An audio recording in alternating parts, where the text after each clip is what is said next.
The moment Lily Harper accepted the chained rogue as her mate, every wolf in Silver Creek laughed, except the man who was secretly their king.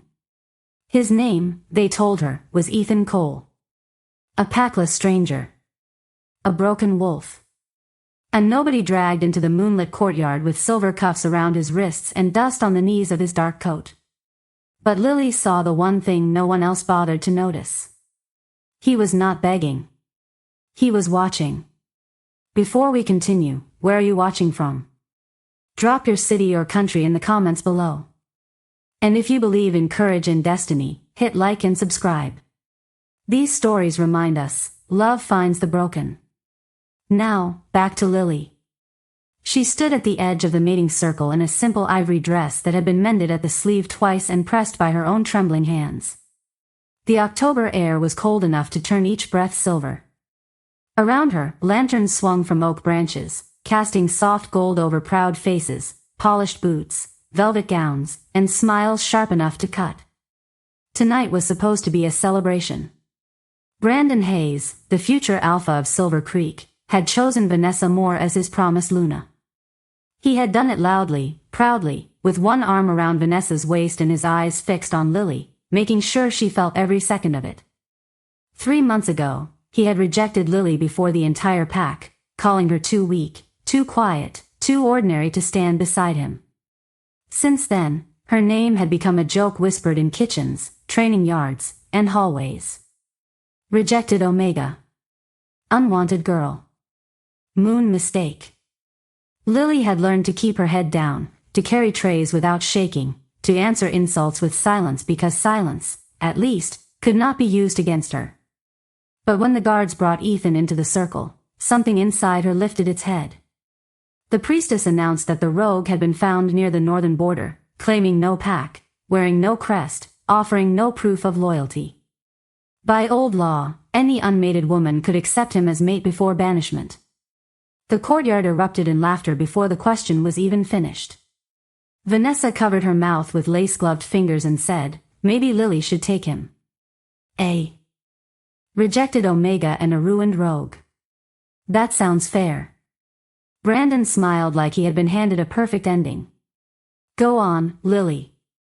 Here is someone low enough for you.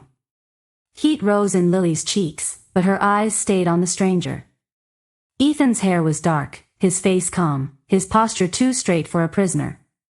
Even kneeling, he seemed taller than the men standing over him. Then one guard shoved his shoulder, and Lily moved before fear could stop her. She stepped into the circle, the laughter thinning into stunned silence. Ethan looked up at her, and for one breath, the whole world narrowed to his winter-gray eyes. You don't have to do this, he said quietly. Lily swallowed, then reached for the silver cuff cutting into his wrist. No one deserves to be treated like they are nothing. A murmur spread through the pack. Brandon's smile disappeared. The priestess stared at Lily as if she had broken the moon itself. Lily Harper, she asked, voice shaking, do you accept this rogue as your chosen mate? Lily felt the weight of every cruel face around her. Then she looked at Ethan, the man with nothing but a hidden storm behind his eyes, and answered, I do. For a moment after Lily spoke, the courtyard felt too still to be real. Even the lantern flames seemed to pause in the cold October air, their light trembling over the stone circle where she now stood beside a man the entire pack had already condemned. Ethan did not rise. He only looked at her, and in his quiet gaze Lily felt something stranger than gratitude. Recognition. As if he had been waiting for one honest answer in a kingdom full of beautiful lies. The priestess lowered her moonstone staff, uncertain now, because the old law was simple, but no one had expected Lily Harper to use it. A chosen bond did not need approval from an alpha. It only needed 2 voices, freely given. Brandon stepped forward with a sharp laugh that came out too loud. This is embarrassing, Lily. Even for you. Vanessa leaned against his arm, her pale blue dress glittering like frost. Let her have him, she said sweetly. It might be the first time anyone has chosen her back. A few wolves laughed, but it sounded weaker than before. Lily kept her hand near Ethan's cuff, careful not to touch the silver for too long. The metal looked cold against his skin, but his face never changed. That bothers Brandon more than fear would have. Ethan was supposed to look ashamed. Instead, he looked calm, patient, almost royal beneath the dirt and plain black coat. Lily noticed the details others missed because being overlooked had trained her eyes. His boots were worn, but not cheap. His hands were rough, but steady. His shoulders held the kind of discipline no rogue learned by accident. Still, none of that mattered. She had not stepped forward because he seemed powerful. She had stepped forward because no one else would. And because she remembered exactly how it felt to stand in the same circle with every face turned against her. 3 months earlier, Brandon had rejected her beneath this same moon, using the same clear voice he used to command patrols and received praise. He had called it duty. He had said Silver Creek needed strength, not softness. The pack had nodded as if kindness were a flaw and loyalty were a weakness. After that night, Lily had been moved from the family wing to a small attic room above the laundry hall. Her mother's silver comb had disappeared. Her meals became whatever was left after others finished. No one ordered outright cruelty. They simply allowed it to happen in small, quiet ways until Lily learned that silence could bruise without leaving a mark. Now she stood in the circle again, but something had changed. Her heart still races. Her hands still shook. Yet when Brandon reached for her arm, Lily took one step back, placing herself closer to Ethan. The movement was small, but the message carried across the courtyard. Brandon's eyes darkened with disbelief. "You don't get to choose over me." Lily lifted her chin. "You gave up that right when you rejected me." The words left her softly, but they struck harder than shouted that a murmur passed through the pack. Ethan's gaze moved to Brandon at last, and the night seemed to tighten around them. For one breath, every wolf nearby lowered their eyes without understanding why. Lily felt it too, a pressure in the air like a storm still miles away but already changing the wind. Ethan spoke so quietly only she could hear him. "Careful, Lily Harper. Once you stand beside me, they may turn their anger on you." She looked down at him, at the stranger with nothing but chains and secrets, and answered, "Then I will stand anyway." The priestess hesitated long enough for the entire courtyard to feel her fear. Old Law was older than Brandon, older than Silver Creek, older than every proud banner hanging from the oak beams above the gathering hall. If a rejected Omega and an unclaimed wolf chose each other under the harvest moon, the bond had to be testified. It did not matter whether the pack approved. It did not matter whether the alpha smiled. The law belongs to the moon, and even cruel wolves knew better than to mock that for too long. With stiff fingers, the priestess lifted a narrow ribbon of white cloth from the ceremonial table. "Then both must speak," she said. "The woman has accepted. The man must answer." Every eye shifted to Ethan. He remains on one knee, the silver cuffs resting against his wrists, his dark coat dusty from the road. To most of them, he looked like a captured rogue being offered the last kindness he would ever receive. To Lily, he looked like a man deciding how much of himself to hide. The guard leaned down and argued, "Say yes before she changes her mind." Another ripple of laughter moved through the crowd. Ethan didn't look at the guard. He looked only at Lily. His voice was low, steady, and impossibly calm. "I accept Lily Harper as my chosen mate, freely and before the moon." The ribbon slipped from the priestess's hand and fluttered to the stone between them. No one moved to pick it up.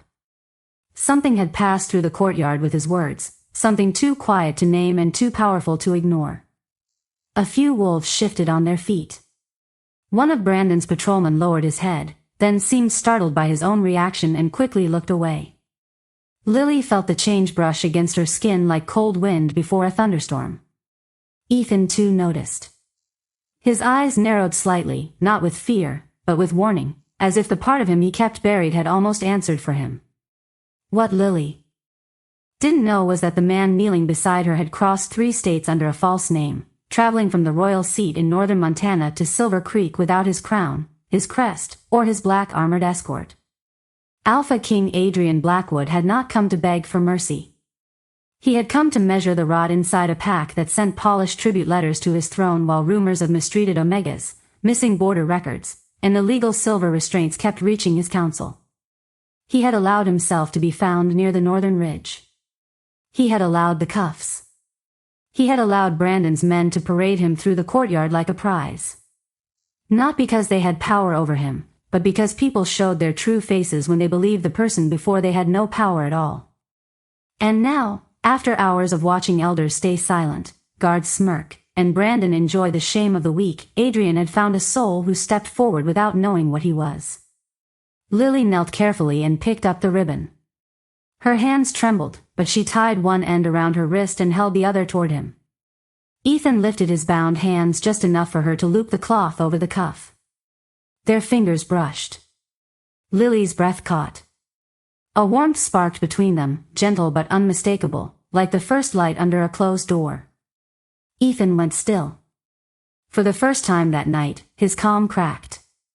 Brandon saw it and mistook it for weakness. "Touching," he said, stepping closer. "But a ribbon does not make him okay." Lily looked up, still holding the white cloth. "No," she said. "How he treats someone with less power does." The courtyard fell silent again, and Ethan's hidden storm grew harder to contain. Brandon's face hardened in the lantern light, not because Lily had raised her voice, but because she had not lowered her eyes. For years, he had mistaken her quiet for emptiness. He had believed her softness meant there was nothing inside her strong enough to resist him. Now she stood in the center of the mating circle with a white ribbon around her wrist, tied to a stranger in silver cuffs, and somehow she looked less alone than she ever had beside him. Vanessa sensed the shift. Before Brandon did. Her smile thinned, her fingers tightening around the pearl clasp of her cloak. "This is not romantic," she said, letting her voice carry to the watching wolves. "It is desperate. She is trying to turn pity into destiny." The words landed exactly where they were meant to. A few elders looked away. A few young wolves laughed under their breath. Lily felt the familiar sting rise behind her eyes, but she refused to let it fall. Not here. Not for them.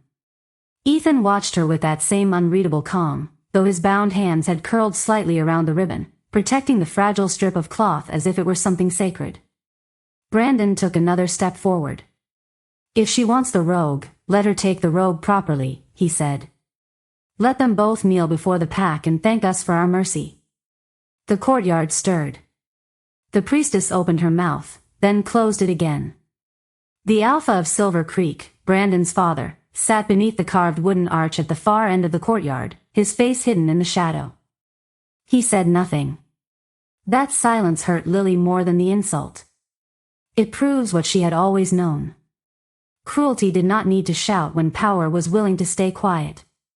Ethan's gaze moved toward the arch. For the first time, something cold flashed through his gray eyes. Not angry. Judgment.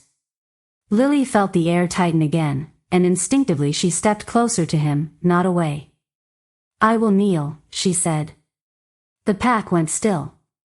Brandon smiled. But Lily turned from him and lowered herself beside Ethan, not in surrender, not in shame, but with careful purpose. The silver cuff around his right wrist had slipped lower, pressing into skin already marked red from the cold metal. She reached for it gently. Ethan's voice dropped to a warning whisper. "Lily, don't touch the silver." "Then stop pretending it doesn't hurt," she whispered back. His eyes locked on hers. For one breath, all the noise disappeared. Lily tore a small strip from the hem of her own dress and wrapped it between his wrist and the cuff. The ivory fabric dulled the shine of the silver. Her fingers moved with a tenderness so simple, so unguarded, that Ethan forgot to hide the ache in his face. Around them, the pack expected humiliation. What they saw instead was dignity. A rejected Omega kneeling in the cold, not because they had broken her, but because she had seen someone else being treated as disposable and chose to protect him anyway. Brandon's smile faded inch by inch, Vanessa looked furious. The priestess stared at Lily's hands as the white ribbon between the two chosen mates began to glow faintly under the moonlight. Ethan saw it. Lily didn't. And beneath the old law, beneath the laughter, beneath every lie he had carried into Silver Creek, the hidden king felt the bond answer her kindness like a door opening in the dark. The glow beneath the ribbon lasted only a second, soft as moonlight passing over water, but Ethan saw enough to make the world tilt him. A chosen bond should not have answered that way. It should have been quiet, symbolic, no more than a promise spoken under old law. But when Lily's torn fabric touched his skin, something ancient stirred in his chest, something that had slept beneath years of command, duty, and guarded silence.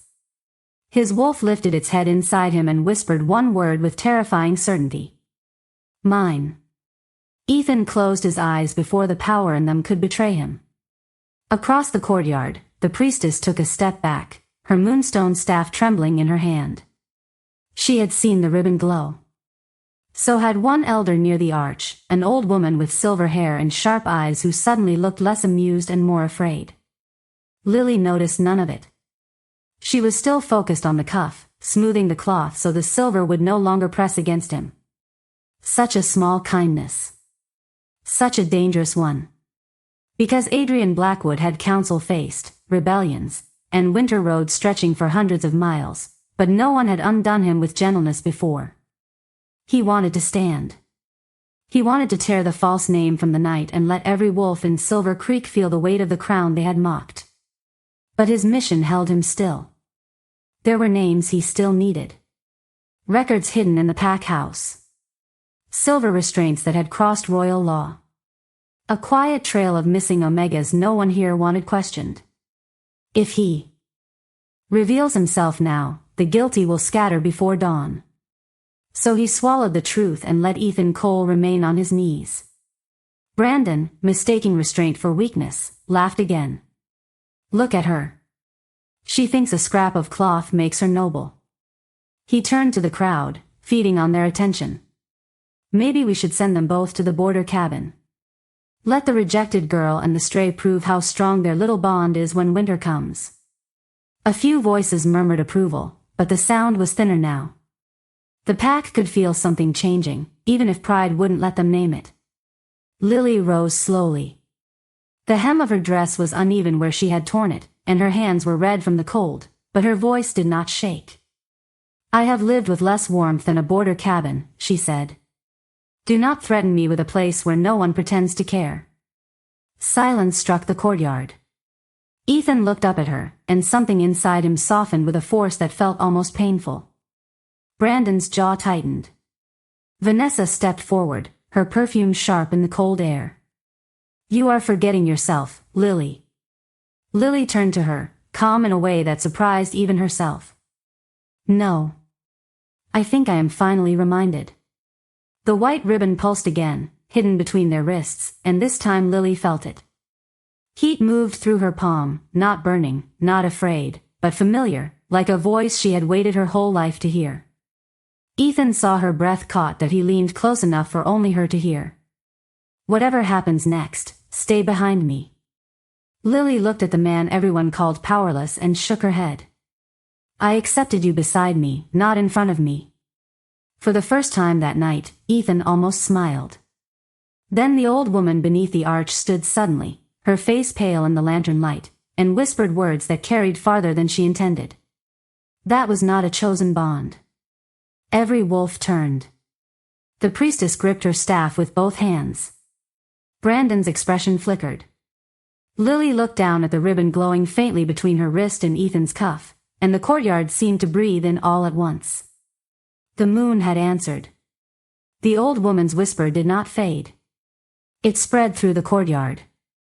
Like frost across glass, touching every face, every lantern, every breath held too long beneath the October moon. Lily stared at the ribbon around her wrist, watching the pale glow rise and fall like a heartbeat. She had seen chosen bonds before. They were quiet promises, blessed by tradition but not always by fate. This was different. This warmth moved under her skin as if it knew her name.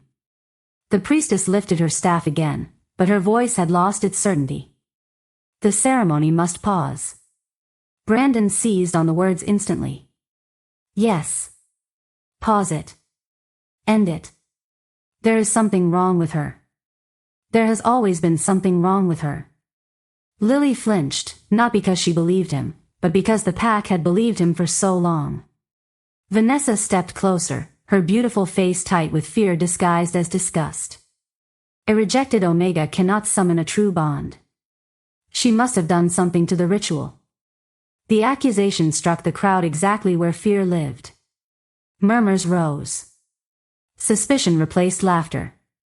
Ethan felt Lily's pulse jump through the ribbon, and every buried instinct in him demanded that he end the masquerade. One word from him would bring every wolf in Silver Creek to their knees. One word would turn Brandon's smug certainty into silence. But the old woman beneath the arch was watching too closely, and behind her, two elders exchanged a glance that confirmed every report Adrian had received from the Royal Council. They were not surprised by illegal magic. They were afraid it had been exposed. Lily drew a slow breath and faced the priestess. I didn't do anything except answer the question I was asked. Her voice was soft, but it carried. I accepted him because everyone else treated him like he had no worth. Ethan looked at her then, truly looked, and the false name he wore felt heavier than chains. Brandon moved toward the ceremonial table and snatched up a small black ledger bound in worn leather. Then let the record speak. Lily Harper was rejected by her fated match and removed from future mate consideration by pack judgment. She has no standing to claim anyone. The priestess paled. Lily had never seen that book before, but she knew at once it held decisions made in rooms where she had never been invited. Ethan's eyes sharpened. Missing records. Secret judgments. There it was. Brandon opened the ledger, but before he could read, the white ribbon brightened. A thin silver mark appears on Lily's wrist beneath the cloth, shaped like a crescent moon cradling a star. The old woman covered her mouth. The priestess stepped back so quickly her staff tapped against the stone. Vanessa whispered, "That is impossible." Lily looked down at the mark, frightened now. "What is it?" No one answered. No one except Ethan. His voice was low, controlled, and filled with a reverence she did not understand. "It means they were wrong about you." Brandon slammed the ledger shut. "Enough, guards, take the rogue back to the holding room and remove her from the circle." The guards hesitated. For the first time all night, they looked at Ethan and seemed uncertain where obedience ended and danger began. Lily stepped in front of him before any of them could move. "He is my mate by law," she said. "And I will not let you erase that because the truth embarrasses you." The ribbon flared between them, bright as moonfire, and somewhere beyond the northern trees, hidden figures in black armor finally began to move. The first figure stepped from the northern trees without a sound. Then another. Then a dozen more, dressed in black armor that caught the moonlight like still water. The laughter, the accusations, the restless murmurs all died at once. Silver Creek wolves knew that armor. Every pack in the Northern Territories knew it. The Royal Guard did not enter a courtyard for rumors. They came for truth, judgment, and the will of the crown. Brandon froze with the ledger clutched against his chest. Vanessa moved behind him, her confidence draining from her face so quickly it looked almost painful. The Alpha of Silver Creek rose from beneath the carved arch for the first time that night, and even from across the circle, Lily saw fear pulling him out of his silence. Ethan remains behind her, still kneeling, still cuffed, still wearing the name of a powerless rogue, but the air around him has changed. It no longer feels like a storm waiting miles away. It was here now, above them, inside every breath, pressing the truth against the edge of the night. One of the armored men removed his helmet and dropped to one knee at the edge of the circle. His voice carried through the courtyard, deep and formal. "Your Majesty." Lily went cold. For a heartbeat, she thought she had misunderstood. Then every royal guard knelt. Not to Brandon. Not to the Alpha under the arch. To Ethan. The white ribbon between Lily and the man beside her glowed brighter, as if the moon itself had chosen that moment to stop hiding what everyone else had refused to see. Ethan slowly stood. The silver cuffs slid against the cloth Lily had wrapped around his wrist, But he did not wince. He didn't rush. He rose with the terrible calm of someone who had never truly been captured. The guards who had brought him in stumbled back, their faces pale. Brandon shook his head. No. This is some trick. Ethan looked at him, and the false softness fell away from his face. My name is not Ethan Cole. The courtyard seemed to shrink around his voice. I am Adrian Blackwood, Alpha King of the Northern Territories. A wave of silence passed through the pack, heavy enough to force heads down before anyone gave the command. Lily couldn't move. The man she had defended, the man she had accepted when everyone called him nothing, was the most powerful wolf alive. Adrian turned toward the priestess. Remove the cuffs. Her hands trembled so badly that one of the royal guards stepped forward to help, unlocking the silver without a word. When the cuffs fell onto the stone, the sound was small, but every wolf flinched as if it had broken something sacred. Adrian didn't look at them first. He looked at Lily. The power in his presence softened when it reached her, becoming quiet, almost gentle. I am sorry, he said, low enough that only she could hear. Not for accepting you, never for that. Only for letting you believe you standing alone. Lily's throat tightened. Were you testing me? His eyes held hers, winter gray and honest at last. I was testing this pack. You were the only one who passed without knowing there was a test. Brandon tried to speak, but Adrian lifted one hand, and the courtyard went still. You called her worthless when she had no protection. You mocked her kindness because you mistook mercy for weakness. You used old law when it served your pride and tried to erase it when it honored her. His gaze moved to the black ledger. And now I will read every hidden page. The old woman beneath the arch lowered her head. Vanessa began to cry softly. Brandon looked at Lily as if seeing her for the first time, but she was no longer looking at him. She was looking at Adrian, at the ribbon still tying them together, at the crescent mark shining on her wrist, and she understood with a trembling breath that the night had not ended with a king revealing himself. It had only begun. Adrian held out his hand, and for one terrible second, no one moved. Then Brandon's fingers loosened around the black ledger as if the book had become too heavy to hold. A royal guard took it from him and placed it in the king's palm. The courtyard stayed silent beneath the lanterns, every wolf watching as Adrian opened the worn leather cover and read the first page. His expression did not change, but the air grew colder with every line. Lily stood beside him with the ribbon still tied around her wrist, feeling each heartbeat echo in the mark beneath her skin. She had spent months believing her rejection had been a private shame, a failure written somewhere inside her where no one else could see.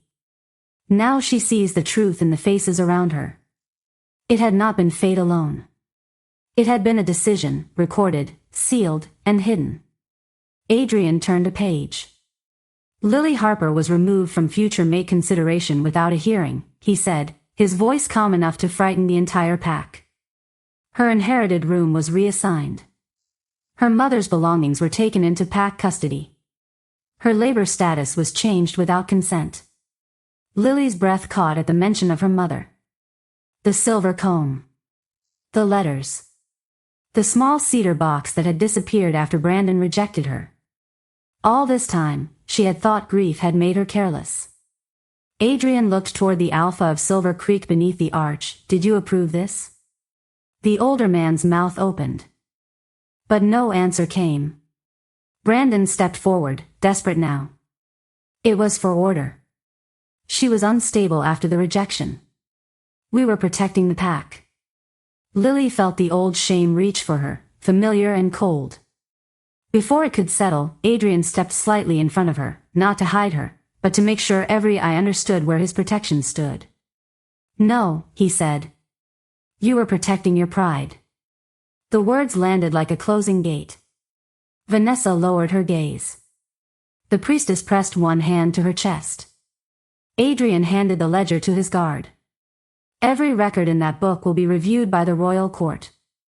Until then, Brandon Hayes, Vanessa Moore, and the senior council of Silver Creek are removed from ceremonial authority.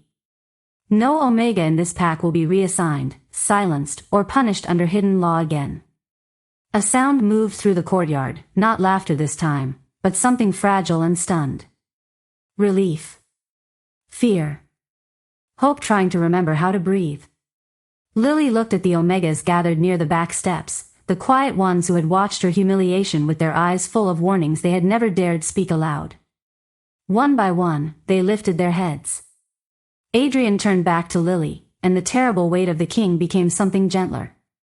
He unclasped the black cloak from his shoulders and placed it around her, warm from his body but offered with careful respect. You defended a stranger when this pack offered you nothing, he said. Before every witness here, I return what was taken from you. Your name, your standing. Your right to choose. Lily's eyes burned, but she didn't look away. And what about the bond? She asked softly. The ribbon glowed between them, silver light running through the white cloth like dawn through mist. Adrian lowered his head, not as a king receiving obedience, but as a man honoring the woman who had seen him before the crown. No testing. No crowd decides your worth.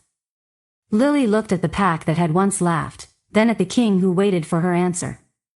For the first time in months, her voice did not tremble. The crescent mark on her wrist brightened, and high above Silver Creek, the moon came out from behind the clouds. The moonlight settled over Silver Creek as if the sky itself had been waiting for Lily to choose herself. The crescent mark on her wrist shone once, then softened into a quiet silver glow beneath Adrian's cloak. No trumpet sounded. No grand spell shakes the courtyard. The miracle was smaller than that, and somehow greater. Lily Harper stood in the same circle where she had once been rejected, but this time she did not stand alone. Adrian remained beside her, not pulling her forward, not speaking over her, simply letting the pack see what true strength looked like when it made room for someone else to breathe. The royal guards moved through the courtyard with calm purpose, collecting the hidden ledgers, sealing the ceremonial table, and escorting the elders away for questioning. The Omegas at the back steps watched in silence, their faces pale with disbelief. One young girl, no older than 16, pressed a hand over her mouth as tears filled her eyes. Lily saw her and understood. Sometimes justice did not feel like victory at first. Sometimes it feels like being allowed to stand upright after years of bending. Adrian followed Lily's gaze. This pack will be protected, he said softly. Not punished as a whole. Protected from the people who taught them fear was law. Lily looked at him then, searching for the stranger she had accepted and the king he had hidden. Both were there. The quiet man in silver cuffs. The ruler with winter-gray eyes. The soul that had waited to see whether anyone would choose him without power. Why did you let them bring you here that way? She asked. Adrian's face softened with regret. Because masks reveal more than crowns. When people think you have nothing, they show you what they worship. Lily looked toward Brandon, Vanessa, and the silent arch where the old council had sat. Then she looked down at the ribbon still connecting her wrist to Adrian's. And what did I show you? Adrian reached for the ribbon, but stopped before touching her, waiting for permission in a way no one in Silver Creek ever had. Lily gave the smallest nod. He lifted the cloth gently. You showed me that mercy can be braver than pride. The words broke. Something opened in her chest, not painful this time, but released. By dawn, Lily left Silver Creek in a black royal carriage, wrapped in Adrian's cloak, with her mother's cedar box returned to her lap. Inside were the silver comb, 3 letters, and a folded family record marked with the same crescent and star that glowed on her wrist.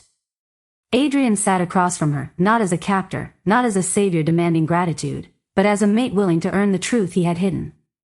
Beyond the window, Montana pines rolled past in the pale morning light, and Lily realized the road ahead would not be simple. There would be a royal court, old secrets, and a bond neither of them fully understood. But for the first time, she was not being carried away from her life. She was being carried towards it, and maybe that is the heart of this story. The world often misjudges gentle people because their strength does not arrive loudly. Lily did not win because she had the highest rank, the finest dress, or the loudest voice. She won because when everyone else saw a person with no value, she chose compassion. In my view, that is the kind of courage we need more of, the courage to treat people with dignity before we know what they can do for us. What would you have done if you were standing in that courtyard? Would you have stepped forward for the stranger, or stayed silent with the crowd? Share your thoughts in the comments, and if this story reminds you that love and justice can still find the forgotten, subscribe for the next chapter of destiny. All stories are fictional and created for entertainment, inspiration, and reflection. Through Alpha King and Omega Fantasy Romance, this channel hopes to remind viewers of courage, kindness, self-worth, healing, and the belief that wounded hearts deserve love, respect, and a second chance. Any resemblance to people or events is coincidental.